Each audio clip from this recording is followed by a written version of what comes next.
남은 33일 진짜 죽으면 죽으리라는 심정으로 하나님 앞에 나가 믿음으로 기도하시고 또 그 기도의 성취를 보는 수련회가 되었으면 합니다. 무엇보다 매일 기도의 자리에 나가는 게 얼마나 큰 복이 되는가를 여러분이 꼭 경험해서 알게 되시기를 바랍니다. 베델에서 하나님을 만난 야곱의 발걸음은 가벼웠습니다. 하나님은 야곱을 인도하셨고 동방사람의 땅에 외삼촌 라반의 집에 도착하게 하셨습니다. 야곱은 외삼촌 집에서 열심히 일했습니다. 그리고 외삼촌의 제안을 받아 자기가 사랑했던 라헬과의 결혼을 허락받습니다. 날마다 라헬과 연애하면서 7년을 즐겁고 또 설렘으로 열심히 일했습니다. 지난 7년을 돌아보면 야곱의 인생은 매우 순탄합니다. 베델에서 하나님 만난 이후로 하란에 잘 왔죠. 그 다음에 자기가 사랑하는 아내와 결혼 허락받지요. 그 7년을 열심히 일했습니다. 어려움이 없어요. 아주 순탄하게 야곱의 인생이 펼쳐지고 있습니다. 아마 이때 야곱은 7년을 돌아보니까 자신의 삶을 순탄하게 인도하시는 하나님께 감사했을 것입니다. 그리고 아마 그 7년을 보내면서 야곱은 속으로 이런 생각을 했을 것입니다. 라헬과 결혼하면 고향으로 돌아가야지. 가서 어머니도 만나고 또 하나님께서 내게 주신 언약을 내가 지키면서 그 땅에서 살아갈 거다. 이런 마음으로 하루하루를 열심히 살았습니다. 드디어 7년이 지났습니다. 잔치가 시작됐습니다. 동네 사람들이 모여와서 야곱의 결혼을 축하해 주었습니다. 야곱은 자신의 삶을 이렇게 멋지게 이끌어 주시는 하나님께 감사했을 것입니다. 첫날 저녁 야곱은 기대하는 마음으로 신방에 들어갔습니다. 술을 좀 과하게 먹긴 했지만 사랑하는 라헬과의 첫날 밤을 잘 보냈습니다. 돌아보면 모든 것이 꿈만 같습니다. 하나님께서 자기 인생을 탄탄대로로 열어주심을 경험하면서 야곱은 하나님께 감사하고 있습니다. 자, 야곱은 생각합니다. 결혼식 끝나면 사랑하는 아내와 고향으로 가야지. 그런 마음으로 날이 밝은 후 눈을 떴습니다. 7년 동안 열심히 고생해서 얻은 아내 얼굴을 다시 한번 봤어요. 불사 라헬이 아니었어요. 아마 순간 굉장히 충격을 받았을 겁니다. 아니 이게 어떻게 된 거지? 이게 뭐지 이거? 지금 나 꿈꾸고 있나? 어떻게 레아가 여기에 있지? 내가 잠이 들겠나? 눈을 비비고 다시 한번 쳐다봅니다. 레아가 맞아요. 야곱은 멘탈 붕괴입니다. 정신이 지금 무너지고 있습니다. 일어날 수 없는 일이 일어났어요. 7년 동안 고생하면서 그의 마음속에 꾸고 있었던 그리고 세우고 있었던 모든 계획이 다 흐트러졌습니다. 그리고 7년을 고생하면서 그의 마음속에 품었던 사랑하는 아내와 고향으로 돌아가서 어머니 만나겠다는 꿈도 다 산산조각 났습니다. 이제 어떻게 해야지? 이 일을 어떻게 수습해야지? 갑자기 머리가 복잡해집니다. 만감이 교차합니다. 별의별 생각이 다 들었을 거예요. 일단 너무 화가 나니까 외삼촌한테 따지러 갔어요. 외삼촌, 어떻게 저한테 이럴 수가 있습니까? 제가 얼마나 외삼촌을 위해서 7년 동안 일했는데 어떻게 저한테 이럴 수가 있단 말입니까? 라반은 너무 냉정합니다. 아무 일 없다는 듯이 사과 한마디 안 하고 여보게 언니보다 아우를 먼저 주는 것은 우리 지방에서는 하지 않은 일이야. 그거 뭐 그리 대수라고 호들갑이야. 이런 태도로 나와요. 외삼촌이 너무 야속하고 분명히 잘못하고 사기쳐놓고 미안하단 말 한마디 하지 않는 그 삼촌을 향해서 너무 화가 났지만 그러나 야곱은 이 일을 겪으면서 자기를 보게 됐습니다. 그리고 그가 속였던 아버지 이삭과 형 에서의 심정을 비로소 헤아리게 됩니다. 아버지가 이런 마음이었겠구나. 아, 형이 이런 심정이었겠구나. 미안하다. 내가 몹쓸 짓 했네. 스스로 자기 자신을 돌아봅니다. 여러분, 우리가 이런 일을 겪으면 또 이 야곱이 겪고 있는 이런 일을 볼 때 우리의 마음속에서 이런 생각이 들 수 있어요. 비록 야곱이 하나님 제대로 만나기 전에 실수했지만, 아니 베델에서 만나주시고 그렇게 약속까지 하셨다면 꼭 이렇게까지 해야 되냐는 거예요. 그냥 말로 설명하면 안 되는가? 이렇게 7년 동안 그의 마음속에 품었던 계획이 다 흐트러지고 그렇게 꿈꿔왔던 꿈을 산산조각 내는 이런 일을 꼭 하나님은 겪게 하셔야 하는가? 이런 질문이 생기죠. 우리가 우리를 잘 몰라서 그래요. 이렇게 안 하면 우리는 안 바뀝니다. 바뀌질 않아요. 그래서 하나님은 우리가 힘들어하는 줄 알지만 이런 방식으로 우리를 빚어 가시는 거예요. 우리는 당하는 자리에 서보지 않으면 내가 당하게 한 그 사람이 얼마나 억울하고 힘든지를 아는 듯 말을 하지만 사실은 몰라요. 그 자리에 서기 전에는 심정을 모릅니다. 그렇기 때문에 내가 나쁜 짓 하고 다른 사람 억울하게 하고 다른 사람 힘들게 해놓고도 그저 표현은 어떻게 할지 모르지만 마음속으로 야 그게 뭐 그리 대단하다고 그렇게 호들갑 있냐 라는 태도를 우리가 갖는단 말이에요. 그러니까 안 고치는 거예요.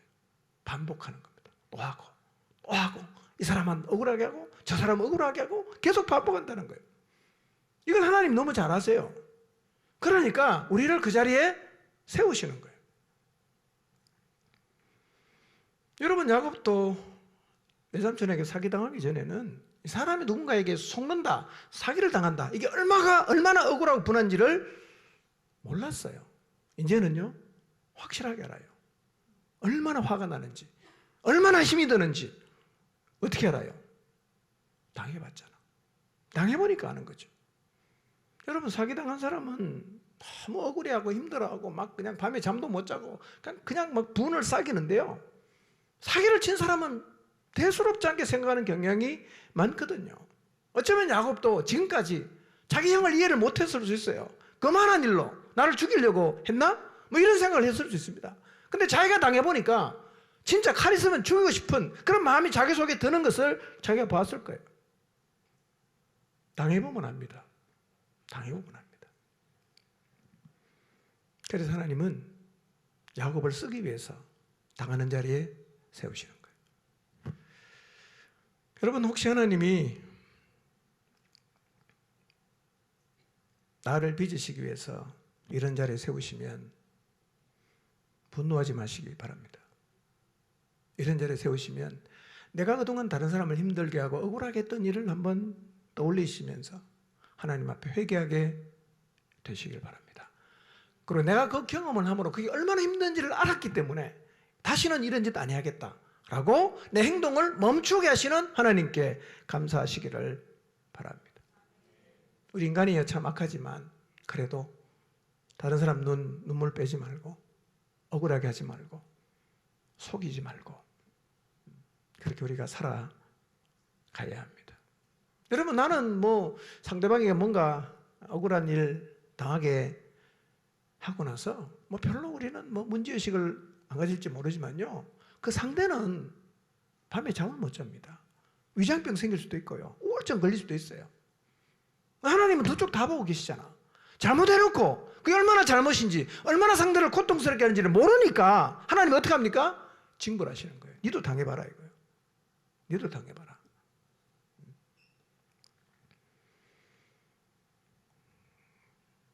속여놓고 라반은 야곱에게 사과 한마디 안 하지 않습니까? 사기꾼 라반이 너무 잘 풀린단 말이에요. 뭐 레아도 시집 보냈죠. 그 다음에 뭐 야곱도 붙들어 놨죠. 뭐 자기 원하는 거 다 돼요. 거칠 것이 없어 보입니다. 누구도 그 라반의 그 행동, 그 길을 막을 수 없을 것 같아요. 그 놀라운 사실은 그렇게 끌어모은 재산 누가 다 가져갑니까? 야곱이 다 가져갑니다. 그렇습니다. 하나님이 주권자예요. 소용없습니다. 여러분, 다른 사람 눈에 눈물 흘리고 속이고 억울하게 만들고 빼앗아 놓은 거요, 가보세요. 다 가져가 버립니다. 하나님은 다 갖고 가게 하십니다. 그래 공평하지 않습니까? 여러분, 이 일을 통해서 야곱은 참 많은 것을 깨닫습니다. 집안 시끄럽게 할 수도 있지 않겠어요? 삼촌에게 대들 수도 있지 않겠습니까? 삼촌 그냥 훅 하고 도망갈 수도 있지 않겠어요? 야곱은 그렇게 안 하거든요. 고분고분하게 다 받아들입니다. 왜냐하면 속은 경험을 통해서 속인 자기를 본 거예요. 하나님이 나를 보라고 이런 일을 허락하셨다는 사실을 야곱은 깨달아요. 인식합니다. 그래서 회개하는 심정으로 7년도 일해라. 오케이, 받아들입니다. 묵묵하게 7년을 일했어요. 여러분, 그렇습니다. 하나님은 때로는 우리를 이런 자리에 세우셔서 빚어갈 수가 있습니다. 그때 펄펄 뛰지 마시고 자기 모습 돌아보시길 바랍니다. 저도 참 이렇게 목회하면서 우리는 사람을 참 이렇게 가까이 이렇게 대하고 만지고 하지 않습니까? 사람 참 지독하게 안 변합니다. 고약한 성격 안 바뀌고요. 거짓말하는 사람 계속 거짓말하고요. 진짜 안 바뀌더라고요. 하나님이 손보지 않으면요, 우리는 참 변하는 존재가 아닌 것 같습니다. 저부터 시작해서. 된통 당해봐야 그때 우리는 비로소 알아요.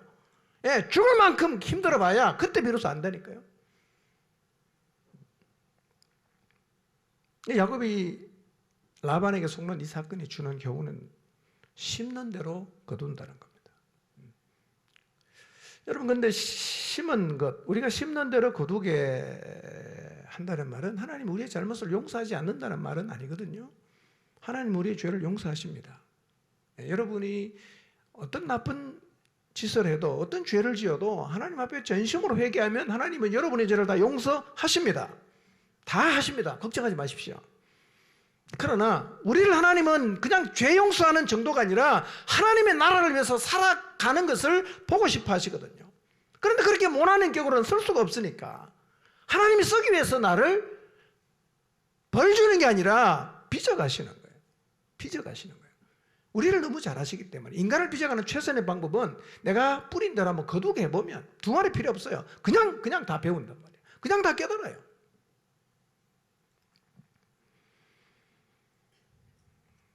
빨리 깨닫고 내게 주어진 힘든 환경이지만 감사함으로 받으면 내가 겪고 있는 어떤 고통도, 내가 당한 어떤 힘든 일도 축복이 될 것입니다. 꼭 기억하십시오. 그런 일을 겪을 때, 너무 내가 사기당해서 그냥 내가 당해서 너무너무 힘들고 억울할 때, 여러분, 그때도 하나님 나와 함께 하십니다. 그때도 나를 지키겠다는 하나님이 꼭 살아있어요. 그때도 하나님이 나를 인도하십니다.